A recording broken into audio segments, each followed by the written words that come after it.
Good morning, everybody, and welcome to this Thursday, August 24th, 2023 edition of Trading Places Live at earningsbeats.com. I'm Tom Bowley, Chief Market Strategist here at Earnings Beats, and I'll be your host for the next 30 minutes as we prepare for the trading day ahead. Interesting day as we look ahead. Right now, we've got some bifurcated futures. Dow futures are down about 44 points. S&P 500 futures up 19, almost 20 points. And the NASDAQ futures up almost 150 points. Crude oil down roughly about 1/3 of 1%. And that U.S. 10-year Treasury yield sitting at 4.23%, still below that 4.33, 4.34 level, where we are looking to see if we can get a breakout. Not that we really necessarily want one, but that's a really big level that we want to watch, especially going into the Jackson Hole speech tomorrow by Fed Chief Powell. We'll see whether or not anything is said there that sheds more light on what the Fed is likely to do, and that obviously could have a big impact on both the bond and the stock markets. But right now, we're sitting at 4.23%. We are up about 3 basis points this morning. A couple of economic reports out we'll talk about in just a minute. But the big news from last night, NVIDIA absolutely blew their earnings away. I was a little nervous about NVIDIA just because it didn't set up quite as bullishly going into the earnings as it had in the previous quarter, but it didn't matter. Honestly, it was just a knock the cover off the ball, kind of a home run last night from NVIDIA. Their earnings were expected to come in at $2.09. They came in at $2.70. That's a pretty big beat. And we had some other companies reporting. We'll talk about all these various companies and take a look at what they're doing in pre-market action a little bit later in the show. But there were some pretty big earnings reports out of Snowflake, Autodesk, Easy Beat on the bottom line. Splunk crushed their bottom line. But we'll take a look at the reactions to some of those later in the show. Well, let me go ahead and take a look first at some of the things that happened yesterday. Take a little different view today. So I just want to go through and just point out basically all of our major indices were higher yesterday. You can see starting off with the Dow there, but there was a little bit of disparity in terms of how much these various areas were up. For instance, the NASDAQ yesterday led. That's like, this week, the NASDAQ is certainly putting on a performance, not just in absolute terms, but also relative terms to some of the other major indices. So the Dow was up 0.54%. The S&P 500 up 1.1%. The NASDAQ up 1.6%. Then we had small caps, which had been lagging earlier, did come on a little bit later. Gained over 1%, about the same as the S&P 500. And then the mid cap right in that same range as well. We saw the VIX tumble a little bit, down about 6%, dropping back down below 16. I still think we have one more hurdle here in the short term, and that is what happens with the Fed tomorrow from Jackson Hole. I'm not going to predict. I mean, I don't know what Fed Chief Powell is going to say. I don't know what path they're looking at. I can only say that I believe from history that the Fed would like to see the stock market go down. I think that's just one thing to kind of help slow the economy. The stock market is one of the top leading indicators of our economy. And so if the stock market were to fall a little bit, if they put out a little bit more interest rate fears, thinking maybe that would spark a sell-off. I don't know. I'm just kind of guessing up here, but we're gonna all find out together tomorrow what they say, what he says, and then how the market reacts to it. It could be fireworks tomorrow, though, so at least be prepared. It would be one of those days if I was an active trader, I wouldn't want to be away from my computer. Let me just say it that way. Sectors. Let's go ahead and talk a little bit about the sectors. So look at the top two groups, technology, communication services. We got another lift from internet stocks.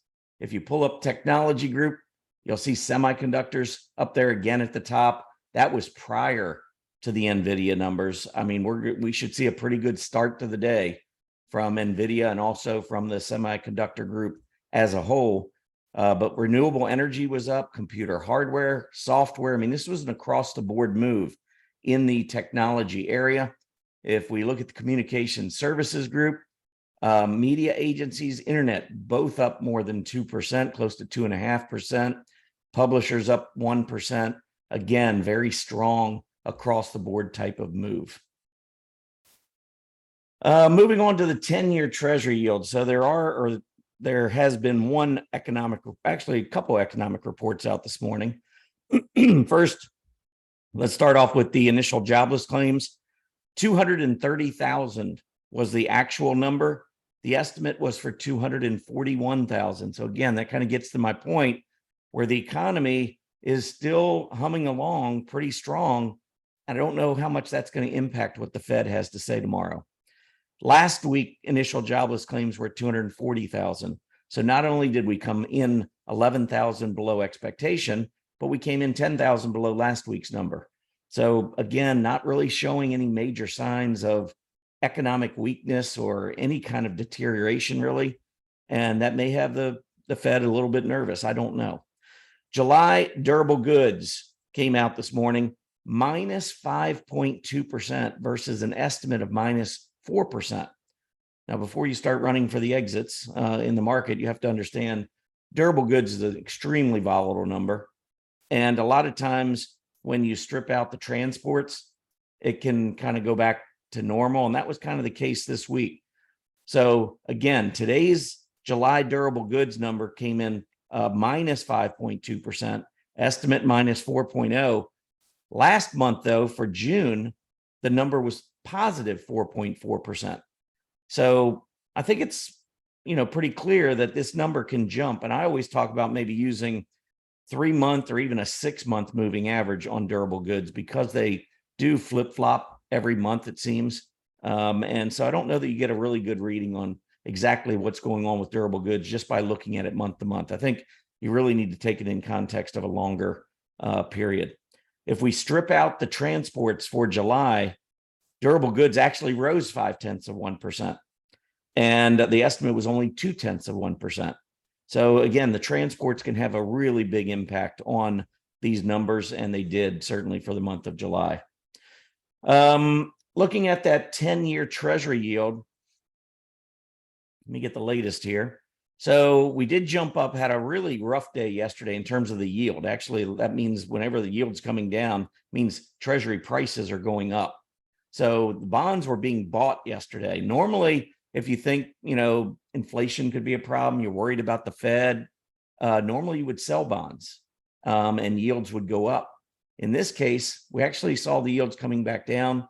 As I've said, I'm kind of looking right now between 415 and 420 as short-term support on the yield. Here was that breakout above 420, and we're coming back down testing that. And then you've got the rising 20-day moving average, which if you look back over the past few months, generally is held. We've seen a few days below the 20, but for the most part, it's been trending higher, holding the 20-day. The 20-day has been above the 50-day. And so we've got a short-term uptrend that is in play. So normally you would assume it will continue until it doesn't. I don't know what's going to happen with the Fed tomorrow, but I think this could be impacted quite a bit. As far as yield resistance goes, you look back to the October 2022 high, 4.33%. You look at what we just saw earlier this week and last week, above 430, as high as about 436. Actually, let me give you that number. It's 436 or 437. 4.362. So 436 was the intraday high. The closes came in at 433 there. And then back on last Friday, we had a close of 434. And the high candle body, the open from back in October 2022, the high was 433. So that 433, 434 is kind of a big deal. And some would say, hey, we had an uptrend and this is like a lengthy cup. Yeah, I mean, I can see that. Let's take a look. Let's go out a little bit further here. So this is what we're talking about. In order to have a continuation pattern, you have to have a prior trend. You can't continue something if you don't have a prior trend. So anytime you look at cup and handle, head and shoulders, anything, like that, an ascending triangle, you need to have a prior trend to either extend a continuation, or in the case of a head and shoulders, that could be a reversing pattern. But you have to have a prior trend to reverse or a prior trend to continue. So here you clearly got an uptrend. This is a lengthy cup, but it's a pretty symmetrical one. I think most traders, anybody looking at charts going back a couple of years, could probably spot this as a cup. Does that mean we're going to have a handle and then we're going to have a breakout? Well, that's the likely result. It's not a guarantee, but that's what we use technical analysis for, one of the things is to identify these patterns and then to make predictions based on targets. Well, this was at 433 at the top. Down at the bottom, it's at 325. So if we were to go into a little bit of a handle and then make this breakout, potentially we'd be looking at a little bit more than another full percentage point. Well, from 433, if you're talking about another full percentage point, you're talking about 533 as the measurement if we get this breakout. It's kind of a big deal, because I think if we start putting a 5 handle on the 10-year Treasury yield, I do not believe that would be well received by the market. I think that is somewhere around 5%, I think, is kind of a number where you might see a lot of folks bailing out of the stock market and going for the safety of a 10-year Treasury yield. 5% is nothing to, sneeze at. When I talked about the pandemic and I said we were going to come rallying right back, one of the reasons was, where else were you going to go with your money? Back then, the 10-year Treasury yield, if we go back all the way to the beginning of the pandemic, we got down to zero. I think we were down to 0.3, 0.4%. And for the next couple of years, we were still down under 2%. You think money's going to bail out of the stock market to go get a 2% 10-year yield? Just about every 5 or 10-year period in our history, I would probably say every 10-year period in our history, the stock market has outperformed 2%. So it's always this, when you're looking at the bond market and the stock market, it's which one do you want to be in? And as interest rates climb, it's going to be more of a difficult decision about whether you want to stay in the stock market or whether you want to take that locked in 10-year Treasury yield of 5% or 5.25% if we get there. So that's something you got to keep in the back of your mind. Right now we're at 420. I don't think 420 is a problem. But if you're telling me, hey, what are some of the things that would really make you nervous about this bull market? That would be one of them. If interest rates keep climbing and climbing, and the Fed keeps talking about raising and raising, yeah, that I think certainly we're starting to get the levels where we need to be thinking about it. All right, moving on. I wanted to look at the monthly charts this time. So let's go ahead and pull up the S&P 500. I'm going to stretch this chart out so I think it'll show up a little bit better on your screen. All right, so that should look better, I hope. But here is a monthly chart. And when I talk about perspective, I try to get away from daily charts. I mean, weekly certainly better. Monthly kind of gets rid of a lot of noise, all the things that we've been through. I mean, this chart gives us the financial crisis back at the end of 2008, 2009. I mean, we could go back 20 years and really bring a lot into play. This was that secular bear market decline that we had 2007 to early 2009. Here was that period, really rough period we had, consolidating sideways for a long time throughout 2015 into early 2016 before we took off.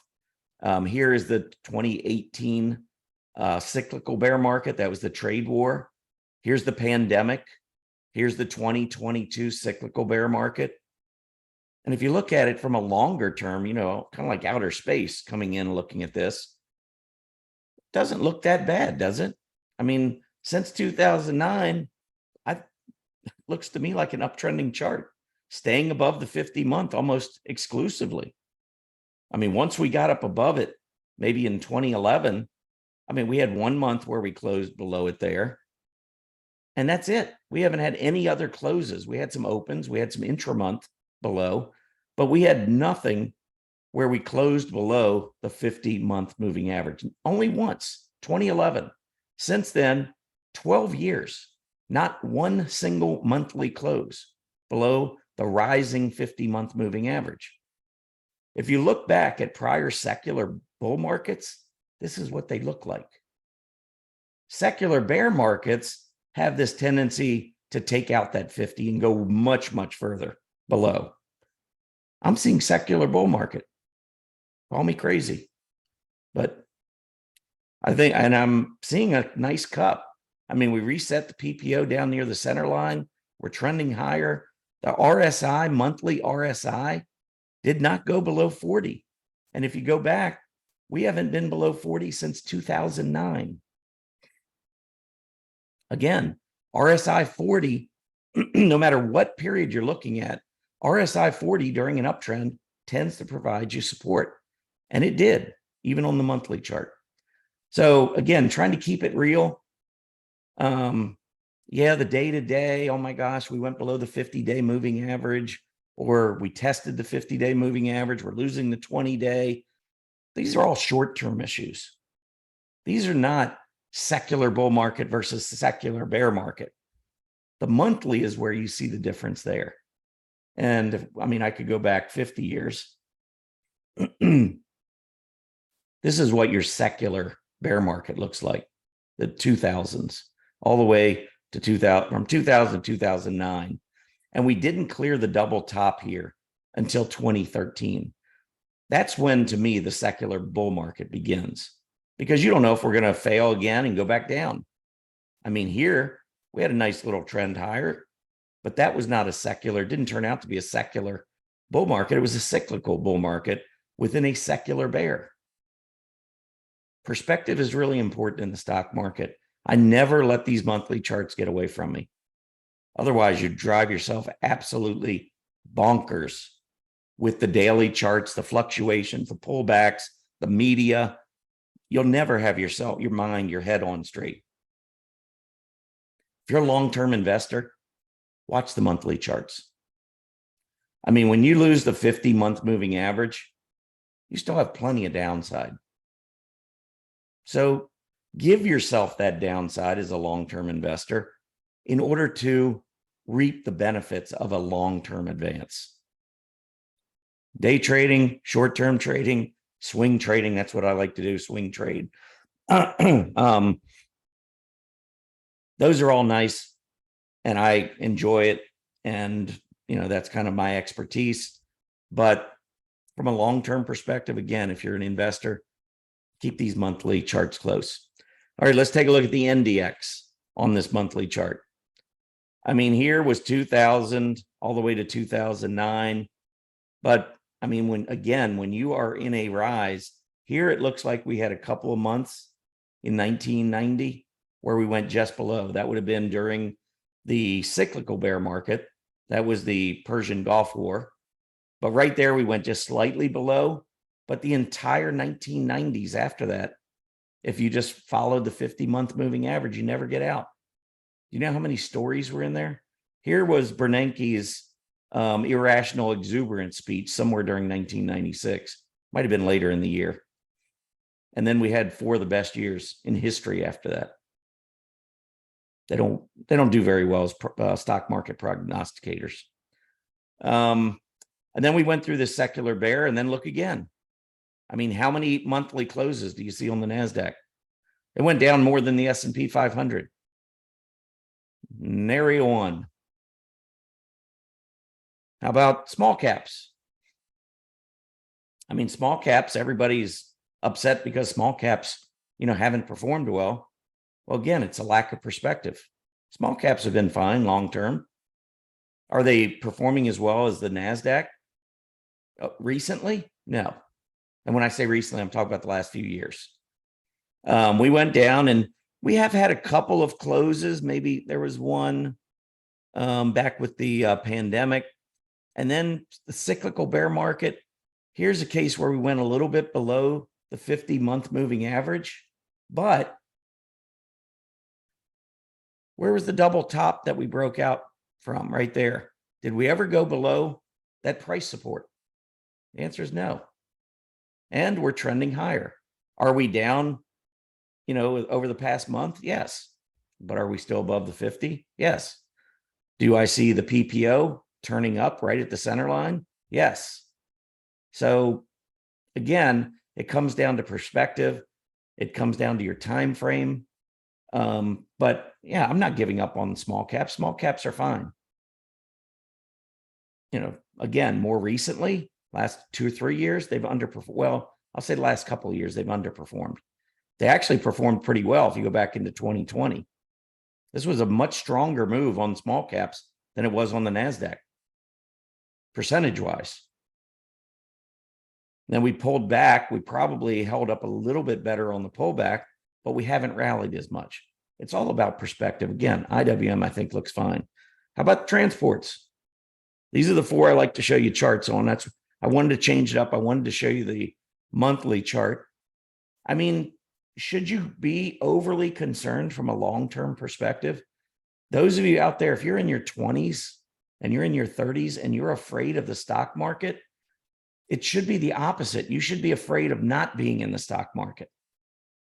And if you've got, if you're older, you're retired, and you've got children and grandchildren that are afraid of the stock market, show them these charts. My gosh, it makes a huge difference over your lifetime to just put your 401k money in here, invest, and let it go. I don't know, how I can show it any clearer. This is 50 years. I mean, yeah, there's 2008, 2009 financial crisis. Here was 1987. Look at that awful crash in transports. It was just horrible, wasn't it? Came right back. There's your 2008, 2009. Came right back. There's your pandemic. Came right back. Parking your money in the US stock market over the long term. Good idea. And I would even say those who are in retirement or about to retire, you don't need all that money right at the beginning of your retirement. I mean, if you have a nice nest egg, make sure you still invest some of it for your later years. I mean, if you're maybe 65 or 70, think about if you live to 90, 20, 25 years that you can have your money continuing to grow, some of it. Again, you're not going to spend it all up front. Don't worry about, I can't predict the future. I don't know. Maybe we're going to go down. Maybe we'll be Japan and we'll go down for 30 years. I don't believe that's the case, but I guess anything is possible. But I do think you're going to miss out if you're got that long-term time frame and you don't invest. I believe you're going to miss out. Anyway, that's enough of that for me. Let's keep moving. I wanted to talk about, still got about 7 minutes before the market opens. I wanted to talk about a chart of the day. Always like to do these. If you enjoy these charts of the day when I talk about them, then you make sure you sign up. Monday, Wednesday, and Friday, we deliver to anybody who is subscribed to our EB Digest. We deliver a chart of the day. Go over to earningsbeats.com, scroll down, and make sure you subscribe. And again, if you've got children and grandchildren that don't understand the stock market, have them sign up for our newsletter. I mean, I spend a lot of time doing this, trying to teach a lot of the things that I've learned over the years. I realize there are a lot of folks can't afford our service. This is an area where we try to give back. I don't know why anyone wouldn't want to subscribe to a free newsletter where we talk about a lot of the things that are important in the market. Monday, Wednesday, Friday. That's usually 8:30 in the morning. If it comes out a little later or there's some delay, it's usually my fault. So I'll just apologize in advance. Sometimes things happen. But usually Monday, Wednesday, Friday, we try to get it out around 8:30, maybe between 8:30 and 9. All it takes is a name and an email address. Hit that subscribe button. No credit card required. You can unsubscribe at any time. I think it'll help you over time. All right, let's take a look at the chart. So I want to go over Merck. I don't know recently if you saw Eli Lilly, which absolutely blew. Well, I'll pull up the chart. It's a pharma, and there's the earnings, and it was kind of sideways for a little while, and then it just kind of took off. I don't know if Merck's going to do that because it hasn't been as good a performer. You can see it's actually been downtrending, but I do like yesterday's move, the heavier volume, the move back up above the moving averages. And you might say, well, yeah, it did that before and it came down. It started strengthening here and it came down. And, we've just been going sideways. Why is this any different? Well, I don't know that it is, but if we stretch this chart out, again, we're looking at a 1-year chart. What if we looked at a 5-year weekly chart on Merck? Do you see a little different picture here? I think it's clearly in an uptrend.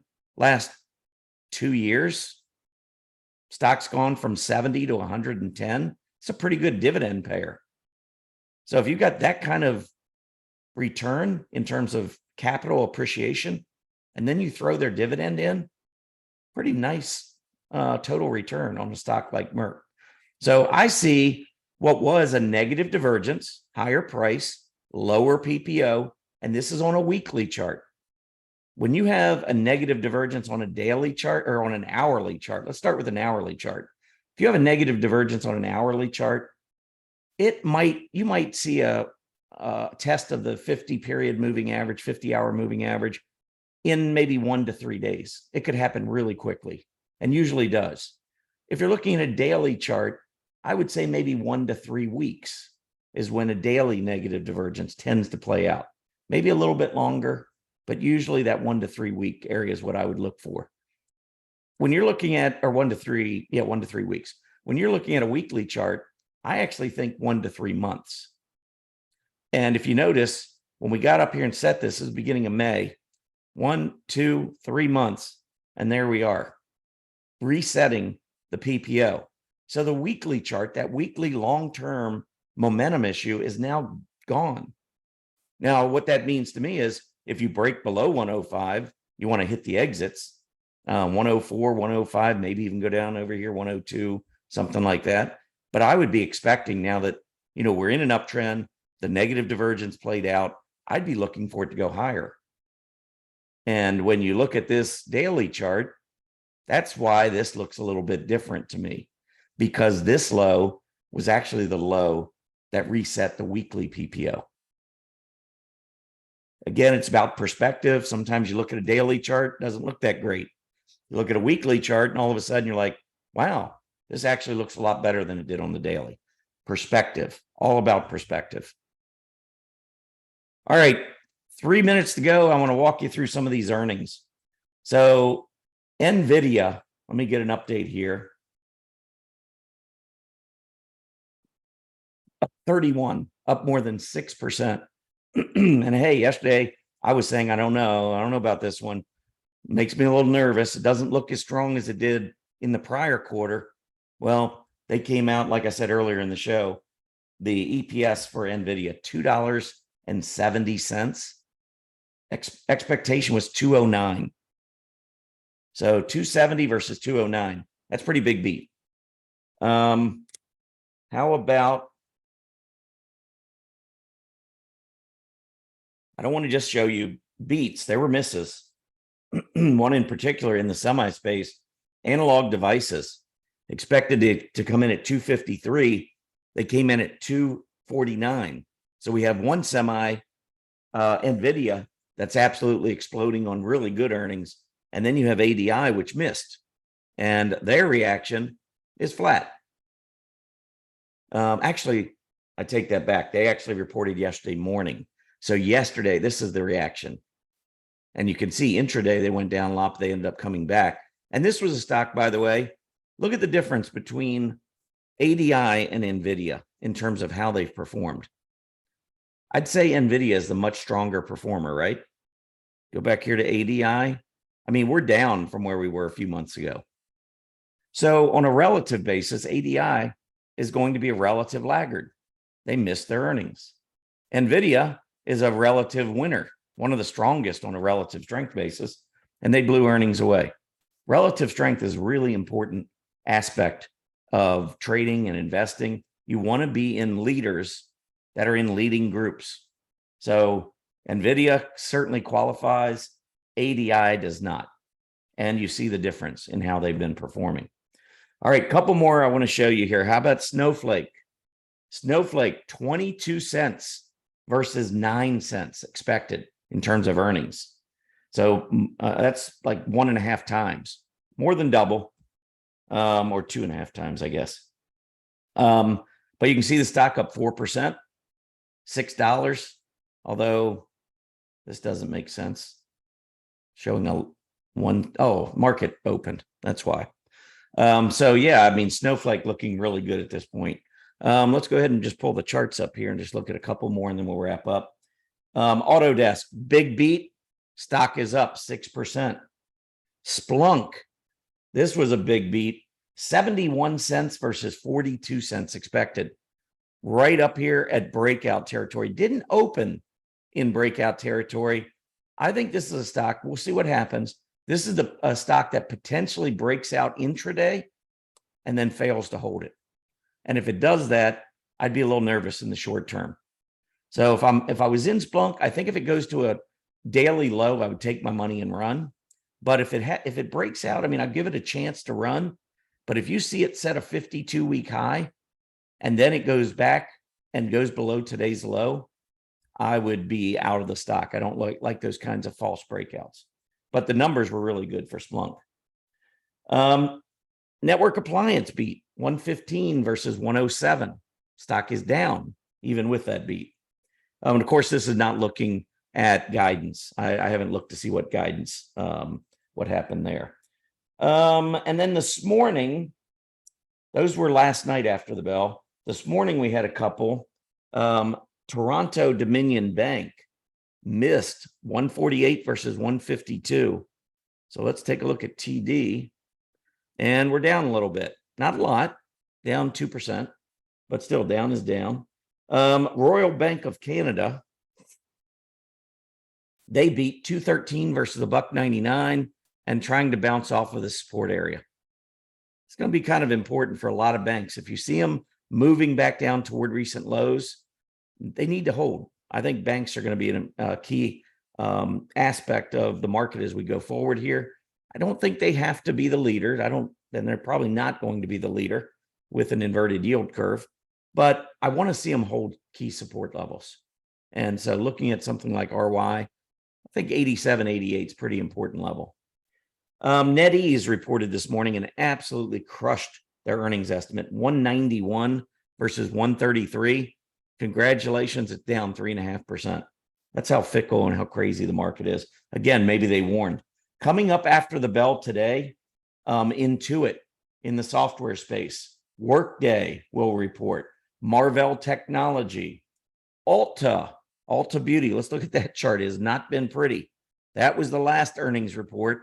It rebounded all the way to fill the gap, and now it's starting to roll back over again. And we've seen a lot of retailers taking big hits. I don't know. I mean, Ulta has been a great company for a long time, and it's one of those that you kind of maybe give it an exception, but it's not trading very well. And if we go and we look at a relative strength chart, you will see Ulta relative to the specialty retailers down near its 52-week low. So my expectations here would be a little tempered. Wouldn't be expecting a whole lot. Ulta is expected to earn $5.87. Based on the chart, we'll see. Anyway, let's go take a look at the market, what's going on here. We've got the Dow down just a tad. It's actually recovered from futures. S&P up 0.25%. NASDAQ up 0.5%. That's not very strong compared to what it looked like it was going to do. NVIDIA is now up $20. Be careful the big black candle or even a big red filled candle on NVIDIA. Let's just take a quick look at that chart. Yeah, I mean, if it were to come back down and finish back down near 450, that would not be a good look at all with the kind of volume we're going to see today. So keep that in mind. I do on this chart like the fact that NVIDIA pulled all the way back down, had a negative divergence, went to the 50, went even a little bit below the 50, right on the center line, reset, and now we're starting to turn higher with a breakout. That actually looks really good technically. So NVIDIA, unless proven otherwise, certainly continues to carry the leadership torch for the semiconductor group. Anyway, that is going to be it for me today. I really appreciate you tuning in. If you're new to the YouTube stream or anybody who's watching us through this live stream, please be sure to like the video and subscribe to our channel. Turn on your notifications and make sure you receive all the latest free events that we do. If your notifications are turned on and you're subscribed to our channel, you will be notified when we do a free event. So anyhow, again, thank you all so much. Have a great day. I'll be back next Tuesday for our next Trading Places Live. And for members, later today, it'll start at 5:30, will be our draft for our 3 portfolios, putting 10 equal weighted stocks in each of those 3 portfolios. Have a great day, everybody. Happy trading.